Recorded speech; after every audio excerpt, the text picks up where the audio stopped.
Hey, what's up? Yeah, I'm kind of bored, kind of sitting around the house. Put my back out again, so, kind of stuck indoors, nothing much to do, kind of cranky, kind of sore. But you know what? For once, I'm in kind of a good mood. So this isn't going to be one of those random squirrels where I get all mopey and depressed and shit. So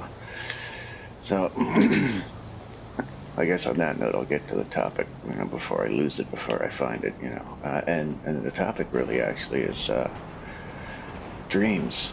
Yeah, lucid dreaming and shit, right? So, I don't even really know where to begin. I mean, subway or train or something going by. Hold on, it's loud. Okay, yeah, all right. So, I was thinking about dreaming and shit, and something I saw on Facebook, right? And it was a video of these people doing what's called swooping. And for those of you that don't know, there's people crazier than people who skydive. And these people put on wingsuits, which is kind of like, I don't know, skydiving suits that makes them look like flying squirrels. And they jump off the top of mountains and glide like a flying squirrel. And they try and find mountains that are like the same angle as the angle of descent, so they can like zip along the ground. Or whatever, like, 10, 20 feet off the ground, and they don't smack into it. So, it really gives them a sense of flying, and they're bloody flying. I mean, I'm telling you, these guys are moving, right? If you can find a video of it somewhere on YouTube, like, I highly recommend you watch it, because it's freaking awesome. I don't know if I'd ever have the balls to do it, but, it's pretty cool. Anyway, the Facebook post was like, asking anybody if they'd ever done this in a dream, like flown and shit, gone swooping around really fast across stuff. And I'm lucky enough to have actually had like a lucid dream like that, where I was flying around, and I've kind of had some practice doing it, so I'm pretty good at flying and stuff. And but when I had done something similar to that, it's actually in my dream, I was wearing an Iron Man outfit. And Iron Man flies around because he's got like rockets coming out of his feet and his hands, or his repulsor rays, or for those of you who are actually geeky enough to know what the hell I'm talking about, I thought I'd actually use the proper name. Anyway, yeah, everything is not okay. Anyway, so the reason I was using Iron Man suit is because after watching the movies, which are pretty good, and I like them. One of the troubles I had when I was, flying and shit in lucid dreams was I would wind up dragging my body around, and always kind of in a weird, awkward, upright position. And I think for me, it's because I've actually gone skydiving, and when you're under the parachute and everything's safe, you're going to be all right. It's opened properly and everything. It's actually a really peaceful experience, right? Because it's super quiet. The only thing you hear is like the rustle of the fabric of the parts of the parachute, and you're all harnessed in, so you feel all safe and everything. You're just flying. So my real world experience with actually flying, as much as I'm ever going to get to fly in a body without some kind of machinery, right, was under a parachute. So my real world experience was making me fly upright when I was in my dreams, and that was annoying the shit out of me, because it just felt awkward, strange, and uncool to fly upright like some kind of dork, right? So I was having a hard time trying to manipulate my subconscious sort of adherence to this human form, right? And so I pictured I had, Iron Man suit on with the repulsor rays coming out of my hands and feet. And I used the hands and feet of the body that I couldn't get rid of in my imagination, in my mind, when I was lucid dreaming, to actually propel me and give me direction, and kind of allow my subconscious to get over the rules that it had implied or imposed upon itself through a lifetime of living in quote unquote the real world, where bodies are heavy and they don't just fly, and under normal circumstances anyway. Those that don't end in a quick and messy death, usually on the hard ground, That was kind of a dark joke, but anyway. So it was because I had gone skydiving and actually flown that I was having trouble flying in any way but standing upright in my dreams. But consequently, it was because of an imaginary thing I'd seen in the Iron Man movies that I'd come upon a way to overcome that. And in many ways, video games have helped me in some ways in my lucid dreaming and my dream experiences in so much as, and I'm going to sound like a broken record because I seem to bring this game, or at least these types of games, up a lot, but in the Dark Souls series, and the ones I've played is Dark Souls 2, and in the spirit of, Dark Souls, and also from FromSoft, I've played Bloodborne, and they both have similar kind of mechanics to them. And the best strategy really for either of those games is to not be freaked out or afraid by the 30-foot tall abomination that's trying to do something horrible to you and wind up in your death, right?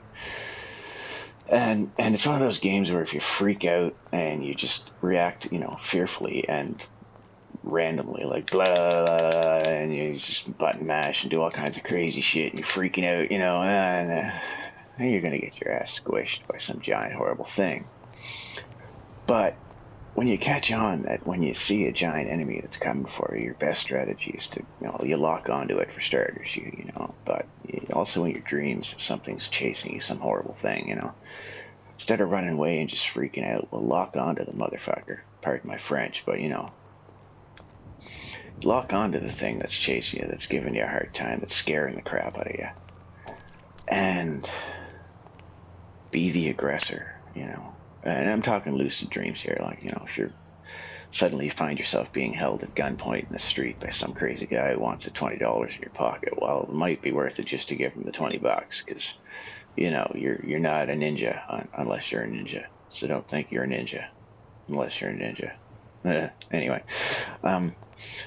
but in those games, yeah, if you just pay attention to the thing that's trying to get you and study it and react when it reacts, and you treat it like a cat chasing a mouse, be the cat chasing the mouse, and that kind of attitude and sort of focus that is required to defeat the tougher enemies in those sort of games, and could be applied to dreams and stuff. Like, I haven't had a nightmare really in decades now, I guess, because nothing in my dreams really does anything to me to bother me. Like, anything chases me or whatever, I just turn around and give it what for, because it's a dream, right? And because I've lucid dreamed or dreamt before. Freddy Krueger comes after me, well, suddenly I'm Magneto, right? And his stupid knife glove thingies, no concern, right? And I remember the first time, the last time he was ever in one of my dreams and was in any way kind of a threat, I basically handed him his ass, right? Because, I learned enough how to lucid dream and to kind of face the fears that I encounter in those subconscious spaces, to the point that he was no longer a threat. And the feeling I got to see fear in Freddy Krueger's eyes was undescribable. It was surely a great moment in my life, and finally encountering a boss that, so let's say in Dark Souls 2, for instance. For those of you who've played it, he's part of the DLC. One of the bosses is the Fume Knight, and sweet Jesus, I was fuming by the time I finally got murdered by him 20 times, but. I got some co-opers, and I watched his patterns, and I persevered, and I didn't give up, and I finally kicked that bastard's ass, and it made me feel the same way. And I learned how to do that, I guess, by learning how to lucid dream first when I was a kid, because I used to have nightmares like crazy when I was a little kid, right? And super bad ones too. And like crazy kind of horror movie that kids aren't supposed to see kind of crap, but without the cheesy special effects and the camera edits, just like, full on fucking nasty fucking Clive Barker shit, right? Like, anyway, But at one point in time, I met this person, and they told me, if something's in your dream, it's chasing you, or it's giving you a hard time, or scaring the crap out of you, best thing you can do is to just stop and look right at it and be like, listen, this is just a dream, and you're just a nightmare. You have no power over me. I control you. And he was an adult, and I was a kid, and he was somebody my mom trusted. He was a friend of the family, so I was like, well, all right, he's telling me the truth. I believe him. So next time I had a bad dream, I don't know what it was. I think it was like a wolf chasing me or something, or a bear. And it was like busting through walls and stuff coming after me, and I stopped, and I remembered what he said. And I was like, hey, you, stop. You're just a dream. You have no power over me. I control you. And the thing just had the shocked look on its face, and it turned into a little ball of fur with a tail, and squeaked off and ran away. And that was literally the last nightmare I ever had. And getting back, I guess, to the link with the whole video games and how they sometimes can be a good thing in that respect is they allow me to do shit that I might not be able to ever experience in real life. I mean, it's one thing to say, yeah, okay, I've gone skydiving and I've actually fallen out of an airplane, and I know what that feels like and what it's like to be that high up. And most people think I'm crazy for having done it, but let's be honest, it's only something I've done maybe 10 times in my life, because I don't get to go all that often, and if you go a long time in between, you got to take the course all over. And anyway, what I'm getting to is it's expensive.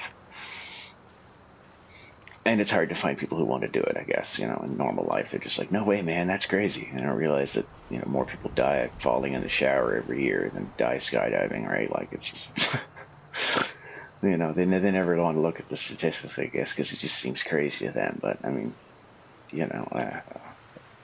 shit. Well, I guess that was pretty good. That's just the first squirrel right there. Squirrels. Sea squirrels, I guess. Okay, so yeah, games and lucid dreaming. So, in games I've flown. I've flown in machines. I've flown in just as a character with superpowers or whatever. I've had lightning abilities. I've played the Infamous series and had very random superpowers that way. Actually, the Infamous one, ironically enough, the powers in that mimic closely the kind of quote-unquote superhero abilities that I kind of naturally evolved into through lucid dreaming, and how I kind of glide around the spaces I find myself in. So that's why I enjoyed Infamous, because I was like, hey, this guy's like me when I'm dreaming. It's cool. At the time I had a shaved head and a goatee. I kind of looked like him, I guess. So I was like, hey, this is neat. I can pretend I'm that guy. And I didn't particularly learn anything from that, but it was interesting to see that somewhere in someone else's subconscious, those manners of travel and those abilities, came into somebody's imagination. And I find myself wondering if maybe they did it in a lucid dream, and that's how they're like, hey, I'd love to be able to do that in a game. That'd make a great game, And movies and games and stuff like this can be a spark to an imagination, But again, like anything, even like movies, like even books. Books are awesome. I love books. I'm not saying books are shitty and you shouldn't read books. That's an important part of it, Being out in the real world and doing real shit is part of the package too, Do all these things, broaden your experience and build the dreamscape you can inhabit. And use the things you learn in the dream and in the world and in here, because really they're all part of the same world. They all interconnect. It's one big party, and they can all be part of a growth of a being into something more interesting, more full, more ready to evolve beyond the simple human form that tends to limit us. And I don't know, I guess it's just my opinion. stupid 15-minute thing. And it's my opinion that all these problems in the world, all of them, all kind of stem from one basic misconception. And that is the fact that most people existing in a human body believe that they are that body, rather than simply a conscious being inhabiting a body. Personally, I think reincarnation and Jesus, I just about got reincarnated right there, but haha. And all that stuff is I take it as a kind of fact of reality. I mean, the whole universe moves in cycles of energy, and nothing is ever just beginning or ending. It's all part of a bigger picture. And a perfect example I use is back in the day when we were just sitting around campfires and clubbing shit to death for food. What we knew to be real was what we could see and smell and touch and eat and shit on and fuck. If it didn't fit into that category, it wasn't real. And then somewhere along the lines in our evolution, I guess, we encountered imagination. And we started creating things. We started painting stuff on walls and trying to represent buffalo and mammoths and spear hunts and all that stuff, dreams. And our paintings on the walls got more and more complex and began to more and more accurately resemble the world we were trying to recreate, until it finally led us to the point where we could bring our subconsciouses out almost on a one-for-one basis into these virtual worlds. I mean, books and paintings, back in the day, and carvings were the TV of the day. Sitting around the campfire telling stories was the best you got.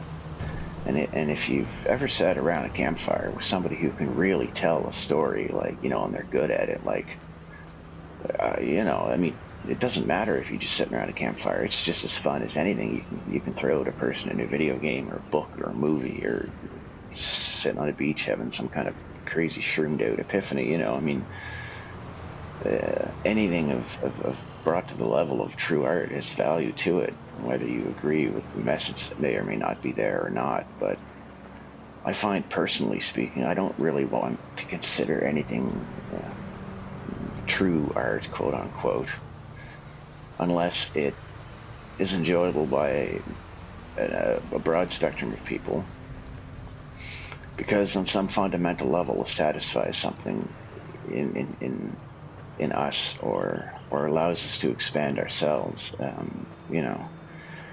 and in something like this, one might argue, well, what the hell is art about Grand Theft Auto 5? And why would this be good for somebody's imagination? Well, there is some part of our nature that enjoys kind of being bad and stepping outside of the bounds of the rules we all live by. And for the most part, I'd like to think that we all think they're good rules, like, don't kill each other, don't beat each other up for money, don't steal the other person's car. I mean, if in a perfect world everybody's a decent person, then they got all that stuff in kind of the honest way. And, well, I guess if we lived in a decent world, cars wouldn't cost $50,000. You could pick up a decent car for a hell of a lot less than that. But, everything would be affordable and environmentally friendly, and solar and energy and wind energy, and everything would be a lot greener if it wasn't solely motivated in today's society by money. And God damn it, see, I got distracted by another squirrel. I got off on this whole art, fucking money, greed thing. And I was supposed to be talking about lucid dreaming. Oh, right. So, reality, right? Like I was saying, back in the day, we only believed in what we saw. And then we developed an imagination and started dreaming about stuff, and realizing that there was other stuff out there that kind of existed, but we couldn't see it or touch it. And it became fantasy, And on a scientific level, I guess, you can look at it this way. There's visible light, the light that we see, the light that makes up the world that comes in through our eyeballs. And then GTA and TV, that's visible light as well. It's the same thing, on that respect, it's a purely eyeball thing. And we tend to take, anything kind of comes through our eyeballs as real. You know, like I'm really playing this and I'm really recording it, and it's really me talking, and it's really my fake, not me. That sort of is me flapping his computerized gums to make it look like I'm talking. So, but anyway, back to this light spectrum thing. So for a while there, the only thing that was and could be measurable was the visible light spectrum, you know. And then some crazy bastard supposedly flew a kite in a rainstorm or something, and then people figured out, holy shit, there's electricity. So they figured, okay, that's a whole different type of energy, whole different spectrum. And then some other smart guy found out about magnets, you know, and that was oh, well, that's magnetic energy. That's a whole different thing. And then somebody figured out, well, why do I feel heat from the sun? You know, why do I feel heat from a fire when I'm not touching it? Somebody discovered infrared energy. You know, oh wow, that's a whole different kind of energy, you know.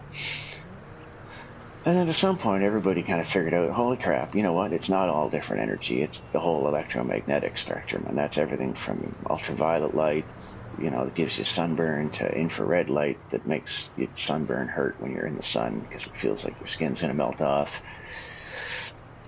And that was radio waves and X-rays and gamma rays and everything, you know, that makes up everything around us is part of this electromagnetic spectrum, and it doesn't end at the top end of what we can measure as human beings, and it doesn't end at the bottom of what we can measure as human beings. It's just that's as far as we've been able to measure, you know, in one, I guess, direction or another. And you know, if anything, history of just that has taught me is that it's never going to end. We're just going to keep finding new ways of experiencing greater and greater slices of the spectrum that is all of reality. So it's narrow of us to simply preclude things like lucid dreaming and out-of-body experiences and the continuation of consciousness, because if really all of the matter that makes up our bodies is just energy vibrating a certain way, and as near as we can measure as a human species it is, and our consciousness is simply the patterns of our memories and our experiences and the feelings we have imprinted upon, I don't know, the energy of reality, then that's a signature. That's cloud saving, baby, on a universal scale. You know, that's you. That's the you that goes from body to body and has generally similar traits and inhabits a form that a human form for most people, because that's what they've been born into. That's the form that eventually led to through at least I believe the recurring reincarnation of their consciousness in different forms eventually adds greater complexity of experiences and a greater complexity of energetic vibration to their kind of holographic self. And you know, eventually a soul, I think, gets to the point where they're complex enough and the vibrational pattern is expansive enough that they need to move beyond this form, because it begins to limit them to a point where they stagnate, you know, and through lucid dreaming and games and movies and books and dreaming and imagination and experiencing the world, one can see all the patterns that exist, you know. And, you know, just look out the window, looking through a telescope. A hurricane is the same shape as a galaxy, you know, in general sense. And it's the same shape as the toilet water that goes down your toilet when you flush, like, and magnetic waves and solar waves, like, it just, the patterns are out there, and the way a solar system moves and the way,